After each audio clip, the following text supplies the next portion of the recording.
was like the coronation, only better. Thousands of people lining the road and this fella coming along. Everyone waving and cheering.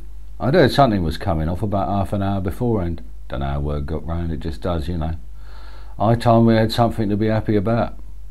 But I couldn't honestly see the Romans liking this. They like a quiet life, they do, if they can get it. And everyone knows what Galileans are like. They say he was from Nazareth or somewhere like that. Up north anyhow.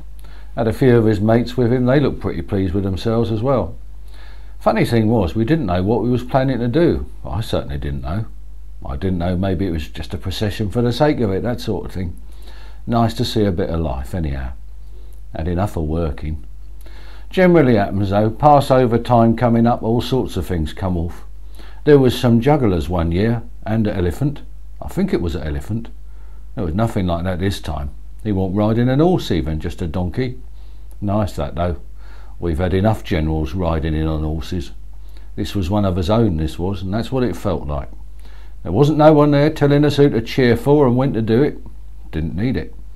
A few soldiers about, of course, just keeping an eye on things.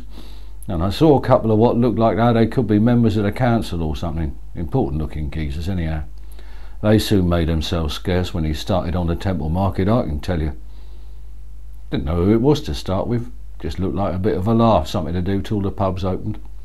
This bloke next to me seemed to know all about it. He says it was a prophet who'd been preaching against the Romans. And not just against the Romans neither, but against the council and all that lot. So I says, he'll do for me. And I start shouting with the best of them. What was we shouting? Hosanna to the son of David, mostly. When do we want it? Now, usual sort of thing. But King David, now there was a real king, not like this lot we've got now. This country was a wonderful place once upon a time when we had David ruling it. We was powerful in them days, ruled half the world. And people used to come from all over to pay tribute. Not like now. You didn't get into trouble like you do now. People had some respect.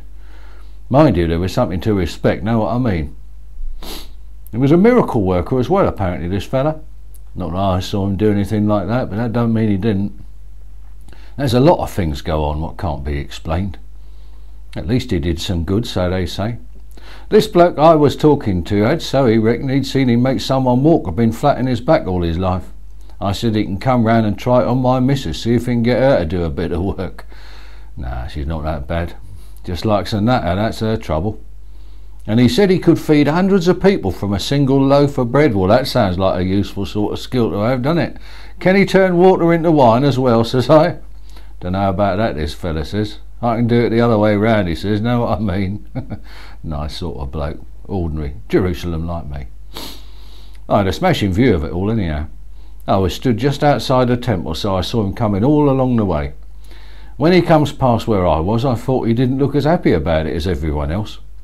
Maybe he was thinking he bit off more than he could chew. Anyhow, he gets in the temple courtyard, gets off his donkey, and I suppose maybe people thought he was going to be making a speech or something. The noise dies down a bit anyway.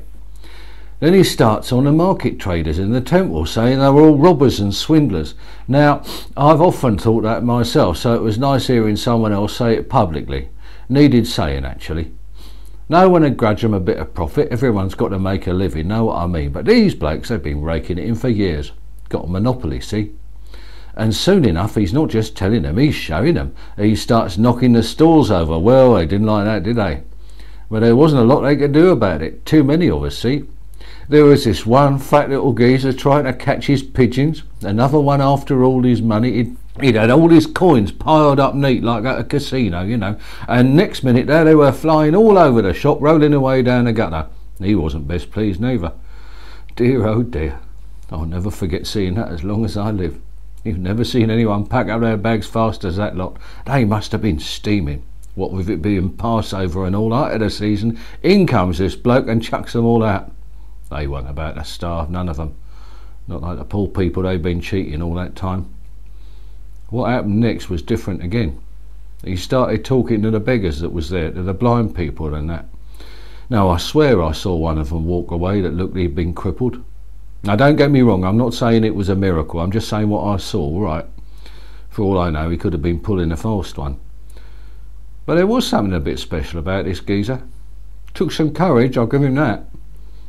course, in a week or so they got him. I thought they would. They wasn't going to let that pass. No way. I felt a bit sorry for him, really. But it's his own fault. Shouldn't have got involved. No point stirring up trouble for yourself. But I won't forget that day in a hurry, I can tell you.